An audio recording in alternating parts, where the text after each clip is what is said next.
We are here to do a push session at Progress. 7 weeks post-show, 7 weeks into the off-season. The plans now, from competing recently, moving into next year, is to go from a heavyweight to a super heavyweight. So basically, just get fucking massive, which is normally the goal anyway, but super heavyweight's another level. So, standard session today. I've just come off a 6-day deload from a 6 to sort of 7 week run of training post that show. And I'm freshened up and I'm ready to push for another 6 to 8 weeks. Gained 13 kg, 110.3 kg today on check-in. So just keep pushing, everything's in a good place. My mind's gone blank because we're working into this, so song fucking slaps. This song fucking slaps. It is fucking concentrated anger. Fucking easy.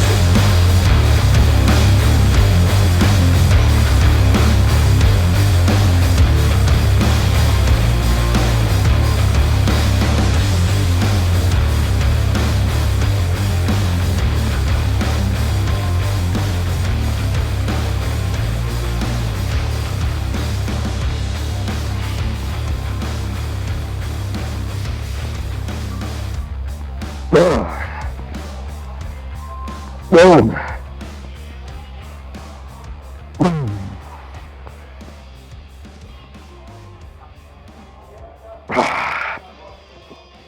Yeah. Low incline dumbbell press. This exercise is a really good variation compared to your flat or your 45. It is not as harsh on the shoulder joint and all the connective tissue around the shoulder joint. So I like to use this movement to ease into a 45-degree press, whether that be on a machine or a Smith machine, a barbell, dumbbell, whatever. But it just allows you to work into that movement a lot more comfortably and safely. Because a lot of people, they'll start with a 45-degree press and it's a way you're pinning your shoulders there, very harsh on all the connective tissues around that area. So it's a really good way to work into a chest session. So you'll see the way that I've executed it today on a lower incline, 20 to 30 degrees, priming for that 45-degree press, or just a standalone exercise. It's very good. And you can go on angles between a flat and a 45. For some people, it blows their mind, but you can go on angles in between. They work very well and can have better utility sometimes. So then we're moving on to the 45-degree hammer strength press. So all of the chest musculature, shoulder musculature, connective tissue, eased in, warmed up, a lot nicer on that bench and that setup over there. Today is the first session back after a 6-day deload. So the volume will be less and I'll keep a couple of reps in reserve. So I'm not coming back in on the first week aiming to kill myself. So that's how we're easing back into training. 2 reps in reserve on the first week, 1 rep in reserve on the second week, 0 on the third. And this is exercise number 2 going down. So when we're getting to heavier working weights, we don't want to overstress by having to get back into position where the handle starts. So we use these blocks just to have the handle starting a bit higher. Then when you start the set, the drops block out. The drops block out, keep that in. The blocks drop out. And then we've got the block here, another block, a wooden block. That's to plant the feet on the ground.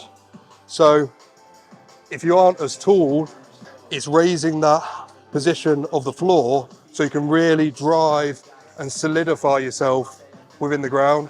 Because if you've got sort of slack downstream, even when you're just planting with your feet, it's not you're driving with your legs or anything, you are going to have a loss of performance there. So we want to create as much stability as we can. So raising that position, driving through the floor, it'll just translate into being able to lift more weight here. So that's how we're setting up and doing the incline hammer strength press.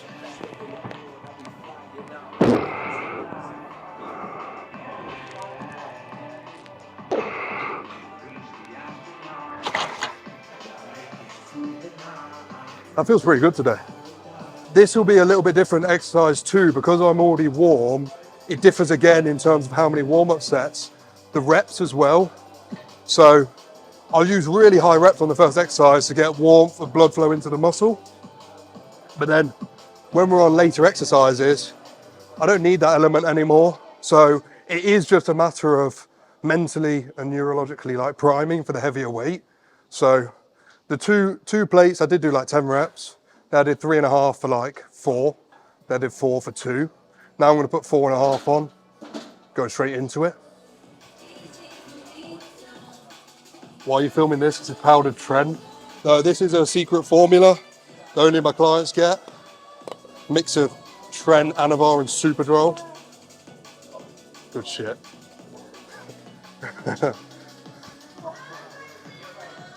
Right, let's go. Little sippy sip of the anabolic mix. Then send this 4.5 plates to outer space. Try and not go too crazy because I'm supposed to be doing 2 reps in reserve. 2 reps in reserve has gone down the drain. Let's get juicy. Just up the trend.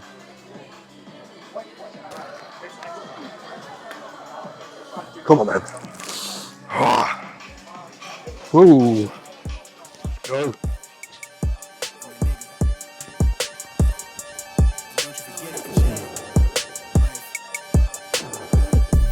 Vibe blowing at the J, got the loud jumping at the pay. Everything I'm gonna say, everything I do is got the bands jumping at the bay. Vibe blowing at my J, got the loud jumping at the pay. Everything I'm gonna say, everything I do is That was probably like 1 to 2 reps in reserve. That's not bad because I've not been on that in a long time. Come off 6-day deload. 4.5 plates for 10, so that's got potential to go really far. Still 7 weeks post-show. This will be on 5 plates very soon for a lot of reps. Operation Super Heavyweight, let's go.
Cable fly / press variation. So the problem with a traditional fly, where someone's keeping just an ever so slight bend in their elbow, is they can't progress load very well, and it's very strenuous on the pec attaching into the shoulder. That's why people have discomfort when they're doing that movement. We can't progress load. There's injury risk there. What we're getting here, we're getting the benefit of both worlds. We can progress load, and it's not as strenuous on the connective tissues. So we're not quite doing a textbook fly. We're not quite doing a press. We're getting the benefit from both. So in the end range, I want to feel that stretch, and there's a bit of elbow flexion. So I'm getting the stretch there coming out the tiniest bit, then I'm fly / pressing it in there. And the thing is, you get the best of everything.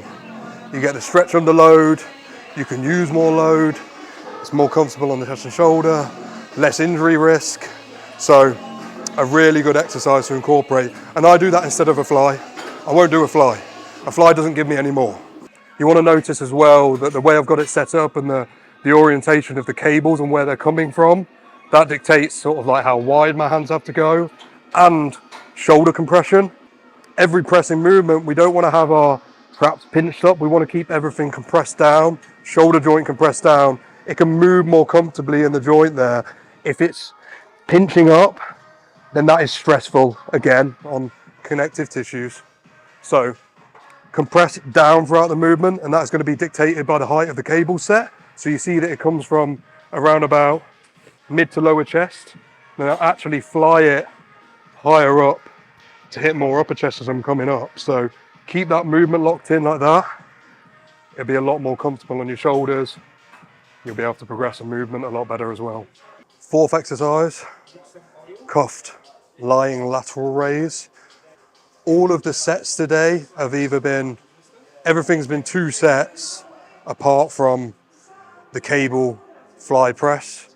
So after a deload, I'm reintroducing on lower volume. 2 reps in reserve has gone down the drain. Let's get juicy. It's basically just to ensure that I don't create too much fatigue, too much stress coming back into training, because I want to like ease into it. The rep ranges have been pretty much 10 to 15 on everything, bar the fly and the lateral, where it's been 15 to 20.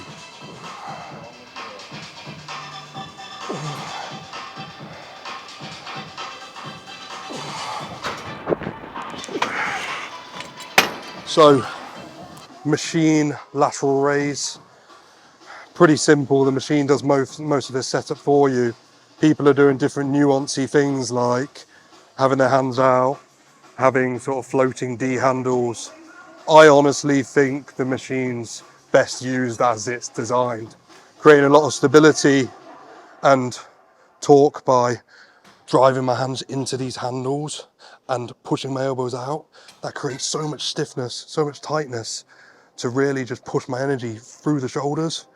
When people are putting their hands out and having the floating hands and D handles, there could be possibly a loss of energy there. Not likely, because the force is driving against those pads there and they're driving out, but you could move around. Can I move around as much if my hand is locked in there and driven into there? No. So people are trying to overcomplicate this shit. This machine, personally, I prefer to use it as Cybex designed it, and they make some pretty good kit, so I think with a lot of it, they think about how it's designed for the user to get the best benefit out of it.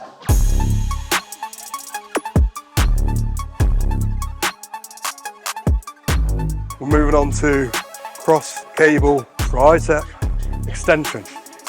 You can do this standing, but I think lying on the floor is superior. It is stricter, there's less room to move around, use momentum and lose energy. The more we can focus on sort of not losing energy, the more energy we can put through the intended working muscle. You can see the way I've got it set up, the cables are slightly higher and we're coming across the body and pressing down. Not a lot more to say on that one. Good exercise. Try and set it up as I've set it up here and see how you get on with it.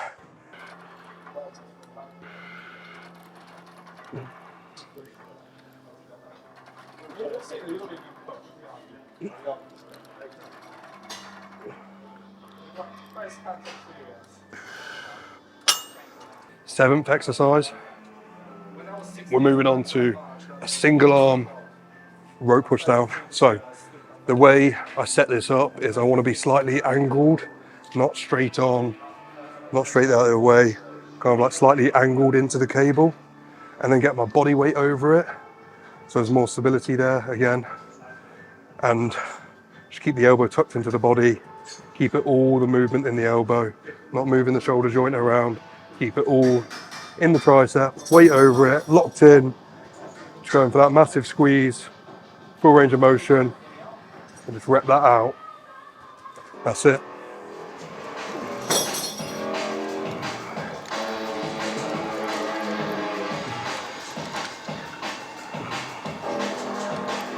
Top tip, stretch your triceps in between sets.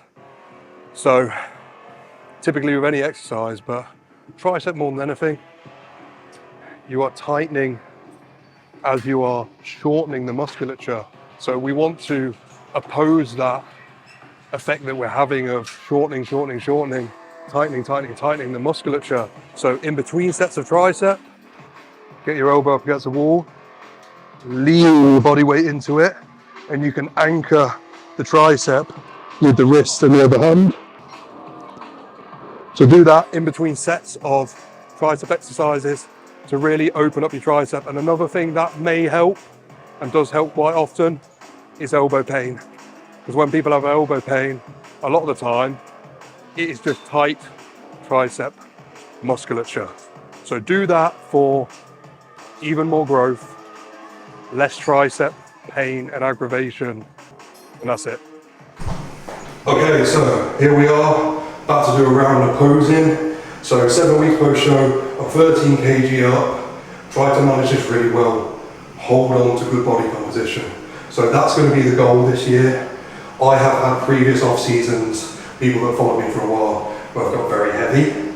So me and people talking before we start filming, that is not an efficient point to gain muscle mass. There's a point where it's more detrimental to yourself, where you're getting heavier and you're not going to gain or benefit from it. So this year, so far, 13 kg up, we're not in a bad position. Going to do that round of posing now, so we can have a look what we're looking like. But that's going to be the goal, staying leaner. Not lean, because people that get obsessed around that, they're not going to gain any amount of muscle. But I'm on over 5,200 calories now already, 7 weeks post show.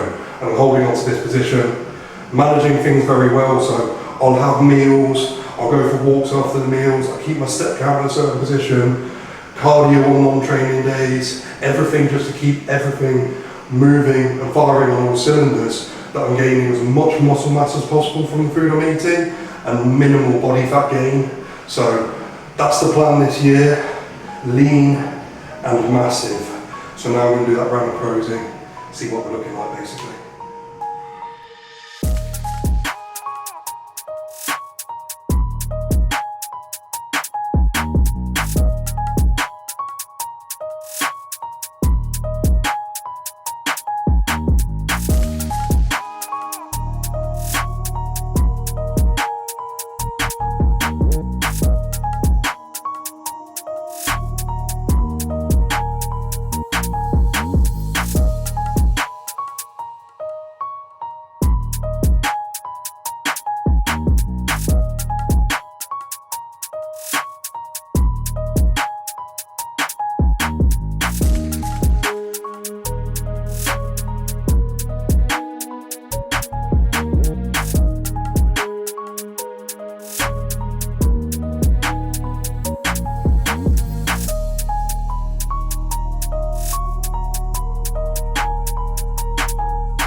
That's the session done today. We're going to get another video in very soon, and I'm going to try and get these more regularly so you can follow the journey of bridging into super heavyweight territory.